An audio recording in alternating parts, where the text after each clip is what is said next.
चतुर लोमड़ी। बहुत समय पहले की बात है।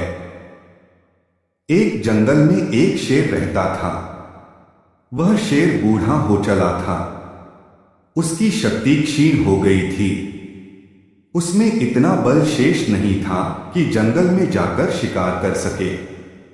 इस स्थिति में उसके समक्ष भूखे मरने की नौबत आ गई थी। एक दिन अपनी गुफा में बैठा शेर सोचने लगा, शेर, यही हालत रही तो मेरी मौत तय है। मुझे कोई ना कोई उपाय सोचना होगा ताकि बैठे बिठाई ही भोजन की व्यवस्था हो जाए। वह सोचने लगा और कुछ ही देर में उसे एक उपाय सूझ गया।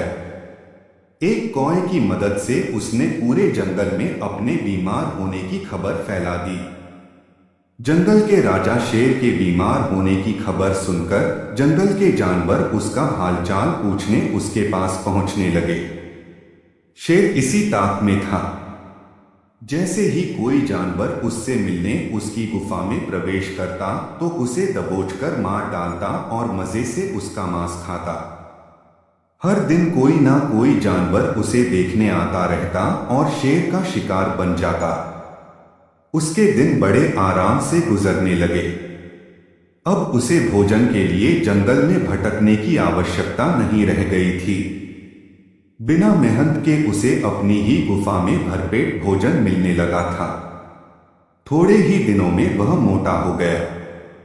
एक सुबह एक लोमड़ी उसे देखने आई। लोमड़ी चालाक थी। वह गुफा के अंदर नहीं गई बल्कि गुफा के द्वार पर खड़ी हो गई। वहीं से उसने शेर से पूछा, लोमड़ी महाराज, आपकी तबीयत कैसी है? क्या अब आप अच्छा महसूस कर रहे हैं? शेर, कौन हो मित्र, अंदर तो आओ। मैं बीमार बूढ़ा शेर बाहर तक तुमसे मिलने नहीं आ सकता। मेरी दृष्टि भी कमजोर है। मैं तुम्हें यहां से ठीक से देख भी नहीं सकता। आओ मेरे पास आओ। मुझसे आखिरी बार मिल लो। मैं कुछ ही दिनों का मेहमान हूं। शेर ने फुसलाकर लोमड़ी को गुफा के अंदर बुलाने का प्रयत्न किया। शेर के बोलते समय लोमड़ी बड़े ही ध्यान से गुफा के आसपास का नजारा ले रही थी। शेर की बात खत्म होते ही वह बोली, लोमड़ी महाराज, मुझे क्षमा करें, मैं अंदर नहीं आ सकती। आपकी गुफा में अंदर जाते हुए जानवरों के पैरों के निशान तो है, किंतु बाहर आते हुए नहीं हैं। इसका अर्थ मैं समझ गई हूं। सब कुछ जानते हुए भी यदि मैं अंदर आ गई तो उन जानवरों की तरह मैं भी मारी जाऊंगी जिनके पैरों के ये निशान हैं। इसलिए मैं तो जा रही हूं।